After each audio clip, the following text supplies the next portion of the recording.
निवेदन है, loud and clear, आप सबको समझ में आ गया होगा। नहीं आ गया होगा तो अपन 1 to 1 बैठ के बात कर लेंगे। इस कानून को 1 मार्च 2014 से अपन सबको पालन करना है, ठीक है, डन।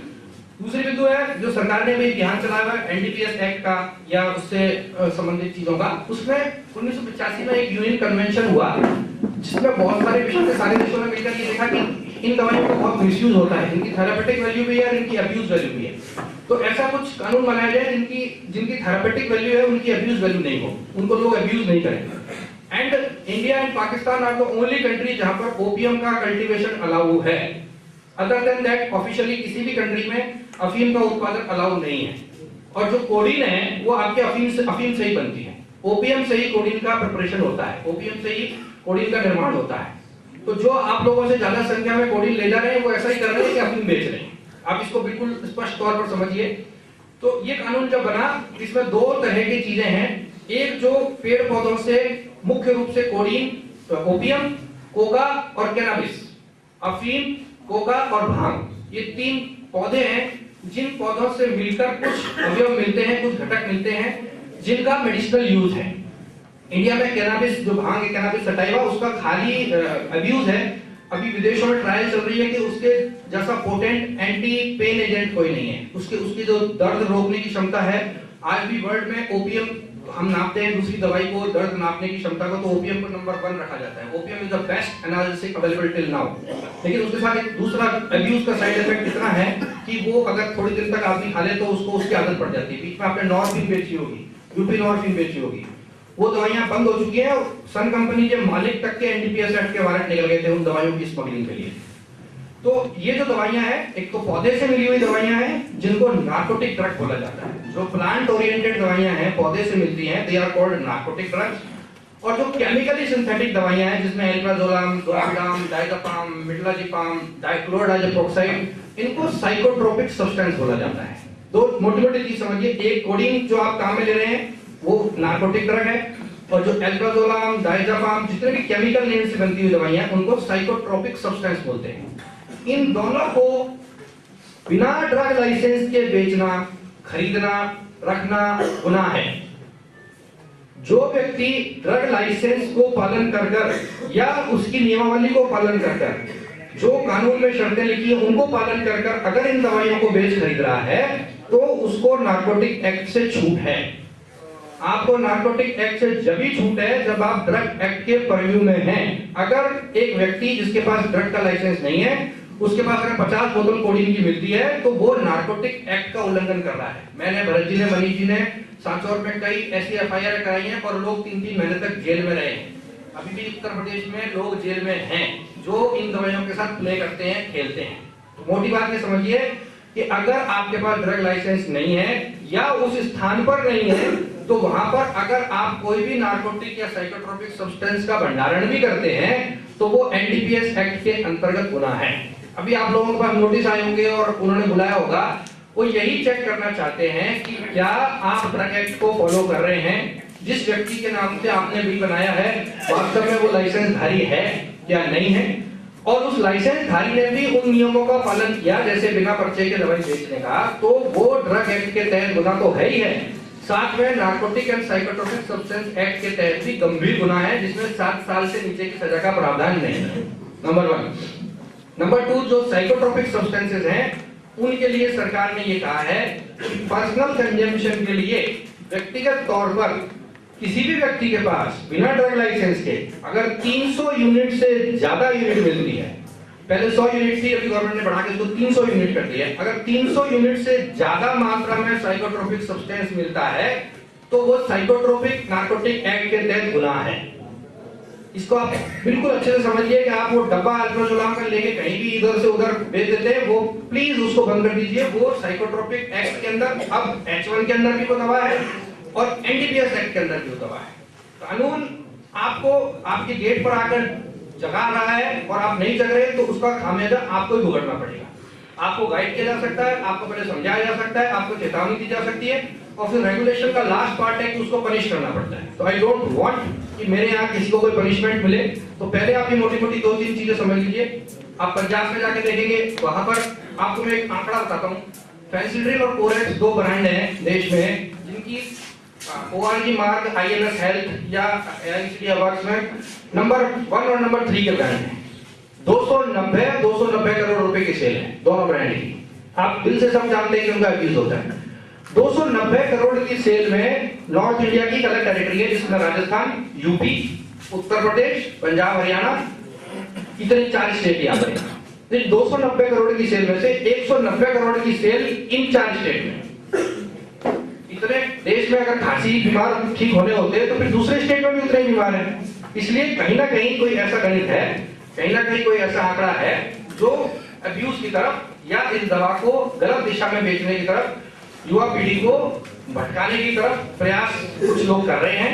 हमें जागरूक केमिस्ट होने के लिए उस दिशा में नहीं जाना है।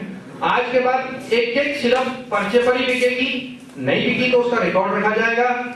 होलसेलर हर महीने मुझे रिपोर्ट आके देंगे कि कितनी उन्होंने सिर्फ खरीदी और कितनी उन्होंने बेची। ये एक स्ट्रिक्ट आपको इसी मंच के माध्यम से मैं कहना चाहता हूँ। वो 50 पैसे या 1 रुपया कमाने के लिए होलसेलर वो अपराध कर लेता है जिसकी उसको जानकारी भी नहीं है, और जब वो भुगतना पड़ेगा तो वो इतना गंभीर परिणाम होंगे कि वो दवाई का व्यापार करना तो छोड़ो, प्रोटीन सिरप की तरफ भी नहीं देखेगा। तो प्लीज मेरी आपसे करबद्ध प्रार्थना है कि आप यहाँ से जब भी जाएंगे तो ये 2 मोटिव ये क्लियर करके जाएंगे कि आप नार्कोटिक एक्ट के तहत भी गवर्न होते हैं, आप साइकोट्रोपिक एक्ट के तहत भी गवर्न होते हैं। आपको एक झंडी मिली हुई है, अम्ब्रेला मिला हुआ है ड्रग एक्ट का, वो हम ही आपको दे बैठे। जिस दिन मैं लिखूंगा कि इसने ड्रग एक्ट की पालना नहीं की, उस दिन आप सीधे एनडीपीएस एक्ट के राइडर में हैं। मेरा एक्ट या आपने जिसके लिए लाइसेंस दे रखा है रिस्पेक्टेबल, उस लाइसेंस की जो कंडीशन है कि बिना पर्चे के नहीं बेचना है, उसका स्टॉकिंग बराबर रखनी है, उसकी सेल परचेज बराबर रखनी है, इनको आप ध्यान रखिए। मुझे मालूम है बुजुर्ग आदमी 70 साल का आपके पास अल्ट्रासोनोग्राम मांगने आता है, उसको डॉक्टर ने एक बार लिख दी है या आइटिनोल के साथ कॉम्बिनेशन आता है, उसको आप कीजिए, मैं आपको वो नहीं कह रहा। लेकिन एक 16 साल का लड़का या 18 साल का लड़का आपके पास आता है, 2 सिरप लेके जाता है, आपको मालूम है कि अब्यूज करेगा, प्लीज उसको मत दीजिए। ये आपको अपने विवेक से निर्धारण करना है। कानून हर जगह नहीं हो सकता, फिर नहीं होगा तो पनिशमेंट से सीखता है। मैं नहीं चाहता कि अपने को पनिश करने के बाद सीखे। ठीक है, समझ आती बात। तीसरी चीज है जो पिछले दिनों ही चेंज हुई है, उसको हम बोलते हैं शेड्यूल एक्स। शेड्यूल एक्स कानून में जो दवाइयां बहुत खतरनाक हैं, जिनका मेडिसिनल के अलावा दूसरा यूज भी है, जिनके यूज करने से लोगों को दूसरी हेलुसिनेशन, एडिक्शन, दूसरी समस्याएं हो जाती हैं, लेकिन उनका यूज करना थेरापेटिकली बहुत जरूरी है, उनको शेड्यूल एक्स में डाला जाता है। लेटेस्ट अभी 15 नवंबर को शेड्यूल एक्स में कीटामिन हाइड्रोक्लोराइड को भारत सरकार ने डाला है। कीटामिन हाइड्रोक्लोराइड का इंजेक्शन पाउडर और लिक्विड फॉर्म दोनों में आता है। नियॉन और थेमिस कंपनी शायद ब्रांड लीडर है उसकी। वो इंजेक्शन बेहोशी के काम आता है, ऑपरेशन थिएटर में मरीज को बेहोश करने का काम किया जाता है। लेकिन हिंदुस्तान से बाहर विदेशों में उसको रेप ड्रग, पार्टी ड्रग, ऐसे बहुत सारे अब्यूज नामों से जाना जाता था, और अभी बहुत लोगों ने कंप्लेंट की कि वो हिंदुस्तान से एक्सपोर्ट हो रहा है। एयरपोर्ट पर शिपमेंट में उसके बड़े बड़े कंसाइनमेंट पकड़े गए हैं, जिनमें कि वो कीटामिन हाइड्रोक्लोराइड का पाउडर जो है आसानी से उपलब्ध था या लिक्विड इंजेक्शन उपलब्ध था, उसको बाहर लोग मिसयूज करते थे। तो अब सरकार ने उसको शेड्यूल एक्स के अंदर डाल दिया है। शेड्यूल एक्स के अंदर डालने का मतलब यह है कि जिस व्यक्ति के पास भिन्न रूप से शेड्यूल एक्स का लाइसेंस है, जिस व्यक्ति के पास भिन्न रूप से शेड्यूल एक्स का लाइसेंस है, वही उसका भंडारण कर सकता है, वही उसको रख सकता है, वही उसको बेच सकता है। जहां निर्माण होगा वहां पर शेड्यूल एक्स का लाइसेंस होगा, जो होलसेलर उसको बेचेगा उसके पास शेड्यूल एक्स का लाइसेंस होगा, जो रिटेलर उसको बेचेगा उसके पास शेड्यूल एक्स का लाइसेंस होगा। एक भी कड़ी में अगर वो लाइसेंस नहीं है तो उसने 7 साल की सजा का गुनाह किया है। प्लीज नोट, कीटामिन हाइड्रोक्लोराइड बहुत सारे लोग आपको पुश कर रहे होंगे, डॉक्टरों के फोन आ रहे होंगे, हमें दे दो, इतनी पड़ी है। प्लीज अगर आपके पास है तो उसको तुरंत प्रभाव से जिससे आप खरीद के लाए उसके पास दे दें और वो अपने निर्माता तक पहुंचा देगा, क्योंकि ये दवा अब शेड्यूल एक्स की दवा है। पूर्व में ऑस्टेमोलर फास्फेट जो स्वाइन फ्लू की दवा थी, इसको भी शेड्यूल एक्स में डाला गया था और कोऑपरेटिव को हमने काफी लाइसेंस दिए थे जब उसका एपिडेमिक फैला था। तो ये उसी श्रेणी की दवा है, और कोई भी व्यक्ति इस दवा को अगर बेचना चाहता है तो पहली बात तो शेड्यूल एक्स का लाइसेंस लेगा। दूसरी बात, उस दवा का पर्चा 2 फॉर्मेट में लिखा जाएगा। जो शेड्यूल एक्स में पहले था, शेड्यूल एक्स की कोई भी दवा का पर्चा 2 फॉर्मेट में लिखा जाएगा। एक फॉर्मेट उस मरीज के पास रहेगा और एक आपको अपने पास रखना है संभाल के 2 साल तक, और उसकी रजिस्टर में एंट्री करनी है। तो अगर कोई व्यक्ति हॉस्पिटल से संबंधित है, दवा बंद नहीं हुई है बिकनी, लोग अखबार में छाप देते बैन हो गई, बैन नहीं हुई है, दवा बिकनी अलाउ है, लेकिन उसको बेचने की शर्तों में परिवर्तन कर दिया गया है। उसको किस प्रकार बेचना है उसकी शर्तें सरकार ने सख्त कर दी हैं, स्ट्रिक्ट कर दी हैं। तो हमें अगर कीटामिन हाइड्रोक्लोराइड का विक्रय विपणन व्यापार करना है तो प्लीज उसका शेड्यूल एक्स का लाइसेंस अप्लाई करिए, उसको लीजिए और उसके बाद ही उसका भंडारण अपन कर सकते हैं। तीसरी जो इन दिनों एक दूसरी राज्य सरकार ने भी अभियान चलाया है कि एक दवा है जो एमटीपिल नाम से विख्यात है, एक कॉम्बिनेशन है जिससे अबॉर्शन के रूप में उसको काम में लिया जाता है। World wide metal mortality rate या फेटल मोर्टेलिटी रेट को कम करने के लिए विश्व में संस्थाएं काम कर रही हैं। उन्होंने भारत सरकार को भी कहा और भारत सरकार ने उस दवा को बेचने की अनुमति दी। अनुमति देने के बाद ये चीज कुछ प्रबुद्ध लोगों ने राजस्थान ह्यूमन राइट कमीशन में फाइल की कि भाई ये दवा गलत है, इससे अबॉर्शन हो जाता है और आप इसको बेचने की अनुमति नहीं दे सकते। तो वहां पर विस्तृत रूप से उसका निर्णय आया और उस निर्णय में जो स्टेट ह्यूमन राइट कमीशन ने कहा, state human right commission high court के बराबर का कोर्ट का दर्जा रखता है। तो उन्होंने भारत में कानून है जिसको बोलते हैं MTP act, medical termination of pregnancy act. यदि कोई महिला अपनी इच्छा से या साइकोलॉजिकल या सोशल कंडीशन से उस बच्चे को नहीं रखना चाहती तो उसको लीगली अबॉर्शन कराना अलाउ है। अभी पिछले दिनों आप अखबार में पढ़ रहे होंगे कि एक महिला की नॉर्वे में डेथ हो गई, हिंदुस्तानी महिला की, क्योंकि वो जो कैथोलिक कंट्रीज हैं वहां पर अबॉर्शन एक गुनाह है। तो वो कैथोलिक कंट्री कभी भी अबॉर्शन करने की अनुमति नहीं देते हैं, लेकिन हमारे देश में उसका एक कानून है और उसमें निर्धारित है कि उस कानून में कहां पर किस किस समय तक अबॉर्शन किया जा सकता है।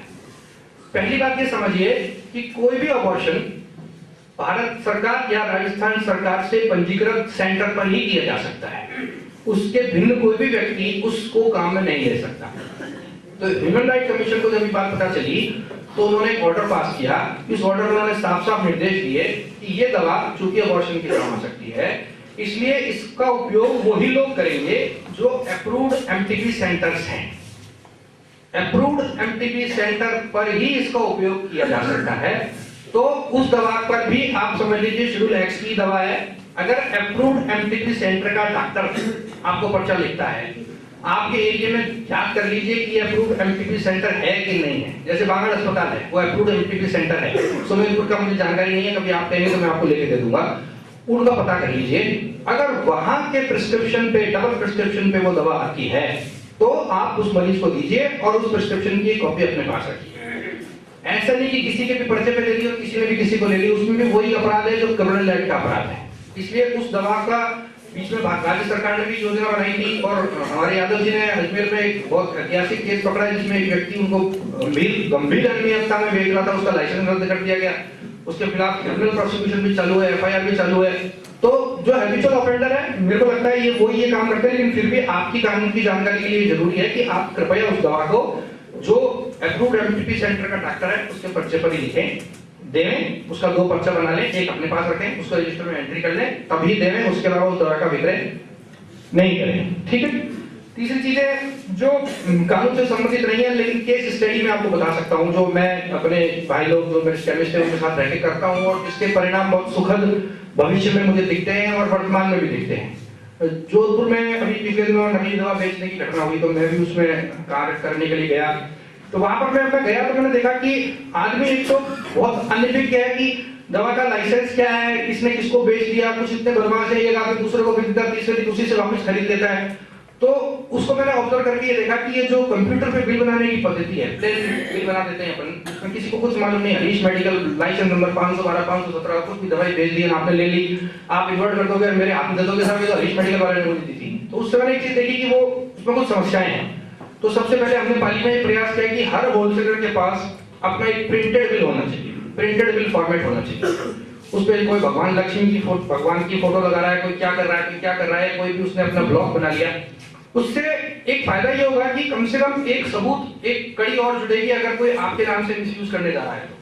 अगर आप भारत ड्रग डिस्ट्रीब्यूटर या ड्रग सेंटर के नाम से कोई फर्म है और आपका बिल प्रिंटेड छपा हुआ है तो उसको भी वो प्रिंटेड छपाने किसी तीसरी जगह जाना ही पड़ेगा।